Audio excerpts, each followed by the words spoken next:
안녕하세요. 김성겸 목사입니다. 산돌 성경에 오신 여러분 환영합니다. 오늘은 에베소서 4장, 5장, 6장 내용 살펴보도록 하겠습니다. 에베소서 4장은 앞에 1, 2, 3장에서 소개된 복음을 통해서 예수 그리스도 안에서 한 새 사람이 된 성도들의 삶의 실제가 어떠해야 하는가에 대해서 말씀하고 있습니다. 한 새 사람, 서로 다른 많은 사람들이 머리이신 예수님 아래에서 한 성령을 받고 한 세례를 받아 한 믿음으로 한 몸 된 공동체를 이룹니다. 교회를 얘기하는 거죠. 자, 그런데 7절 이하 내용 보시면 한 세 사람이라고 해서 우리가 다 똑같아지는 것을 얘기하는 것이 아닙니다. 예수 안에는 수많은 다양한 사람들이 살아가고 있습니다. 그리고 각자 개성에 따라서 하나님께서 다양한 은사, 재능, 능력을 또 역할을 주셨어요. 이렇게 한 몸이지만 서로 다르고 다양한 이유는 서로의 다름이 서로 보완이 되게 하는 거예요. 그래서 서로 사랑하고 서로 섬기고 서로 세우고 자라도록 하기 위함인 겁니다. 이 핵심 개념이 15, 16절에 잘 나와 있죠. 한 세 사람은 예수님을 머리로 모시고 서로 사랑으로 연결된 한 몸 공동체인 것입니다. 여기서 중요한 사실이 하나 드러나는데요.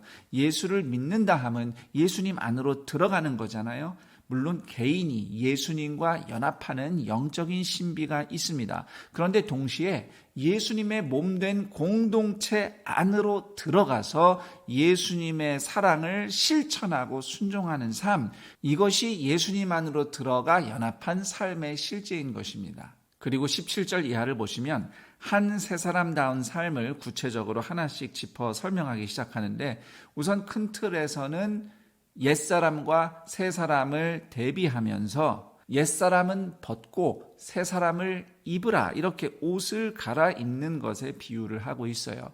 옷은 날마다 갈아입죠. 마찬가지로 성도도 생각과 말과 행동 등을 날마다 갈아입는 삶의 실천을 할 것을 바울이 제안하고 있는 것입니다. 4장 25절에서 5장 전체에 걸쳐서 이 옛사람의 모습과 새사람의 삶을 비교하면서 권면하는데요.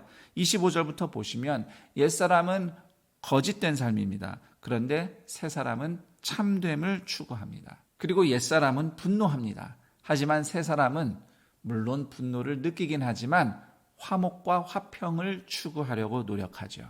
옛사람은 도둑질합니다. 그러나 새사람은 너그럽게 구제합니다. 옛사람은 더러운 말을 하죠. 사람을 무너뜨리는 말, 비방하는 말, 이런 것들이죠. 그러나 새사람은 선한 말, 다시 말해서 사람을 세우는 말을 합니다. 그리고 31절 보시면 옛사람은 악독과 노함과 분냄으로 살아간다. 조금 더 확장하면 그래서 복수하면서 원수 갚으며 살아간다, 이렇게 말합니다. 하지만 새사람은 불쌍히 여기며 용서하는 삶을 삽니다. 계속해서 5장으로 가시면 옛사람은 음행과 탐욕, 즉 우상 숭배를 하며 살지만 새사람은 절제하며 살아간다. 다시 말해서 하나님을 사랑하며 절제하는 삶을 산다, 이렇게 말씀합니다. 옛사람은 어리석은 말, 희롱하는 말을 하며 살지만 새사람은 감사하는 말을 하며 삽니다. 옛사람은 술 취함과 방탕함에 빠져 살지만 새사람은 성령 충만함으로 살아갑니다. 자, 여기서 성령 충만한 삶의 실리를 5장 19절부터 펼쳐서 말씀하고 있는데요. 우선 19절, 시와 찬송과 신령한 노래들로 서로 화답하며 함께 찬양하는 겁니다. 서로 목소리를 들으며 또 어우러지도록 나를 조율하고 맞추고 조화를 이루는, 함께 찬양하는 삶. 그리고 성령 충만함은 19절 뒷부분에 너희의 마음으로 주께 노래하며 찬송하고, 그러니까 혼자서도 개인적으로 찬양을 하는 겁니다. 그리고 20절 말씀처럼 범사에 모든 것에 감사하는 것이 성령 충만함의 증거입니다. 그리고 21절 그리스도를 경외함으로 피차 복종하라. 나를 낮추고 상대를 높이는, 그렇게 서로를 대하는 것이 성령 충만한 사람의 증거죠. 이처럼 그리스도를 경외함으로 피차 복종하는 생활이 가정에서 어떻게 펼쳐지는지 5장 22절부터 이제 6장 앞부분에 걸쳐서 권면이 확장이 됩니다. 우선 22절 보시면 아내는 남편에게 복종하라 이렇게 권하죠. 남편이 가장이잖아요. 가장은 십자가 지고 책임지는 사람이죠.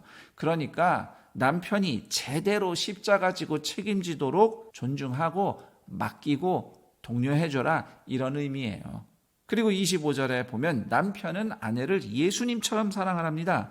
그러니까 남자들 제발 자기만 챙기지 말고 자기 몸만 이기적으로 챙기지 말고 아내와 가족을 위해서 목숨을 내려놓듯 십자가 똑바로 지라. 이것이 아내와 가족을 사랑하는 남편의 삶이다 라고 권면을 하고 있는 것입니다. 이런 모습은 복음대로 성취되는 부부의 삶이라고 요약할 수 있겠어요. 남편은 예수님을 닮아가고 아내는 거룩한 교회를 닮아갑니다. 그래서 에베소서 6장을 보시면 이 복음적인 관계가 부모, 자녀에게 적용된 예를 설명하고 있습니다. 참고로 5절에서 9절 보시면 상전과 종 관계에 대해서 얘기하고 있거든요. 오늘날엔 그런 신분제도가 없기 때문에 이 본문을 종종 우리의 직장생활로 확장해서 설명하곤 합니다. 사실 1세기 로마 시대의 상전과 종은 사실상 한 가족이에요. 그래서 종과 상전에 대한 말씀도 가정에 적용되는 복음의 실예로 이해하면 되겠습니다. 여기서 바울은 어떤 신분제도의 개혁을 이야기하진 않지만 신분제도를 무력화시키는 삶을 권유하죠. 그리스도 안에서 한 세 사람이라 함은 오직 예수님의 종이 되어서 서로를 주님께 하듯 사랑으로 섬기는 사람이라는 것입니다. 에베소서 6장 10절부터는 영적 싸움에 대한 이야기를 하면서 에베소서를 마칩니다. 마귀가 계속 공격하는 영적 현실을 이야기하는데 에베소서 문맥상 마귀의 주 공격 목표는 그리스도 안에서 한 세 사람이 되지 못하게 하는 거예요. 죄에 빠져서 서로 싸우고 분열하고 그래서 교회 공동체를 나뉘어지게 하는 것. 그게 마귀의 공격입니다.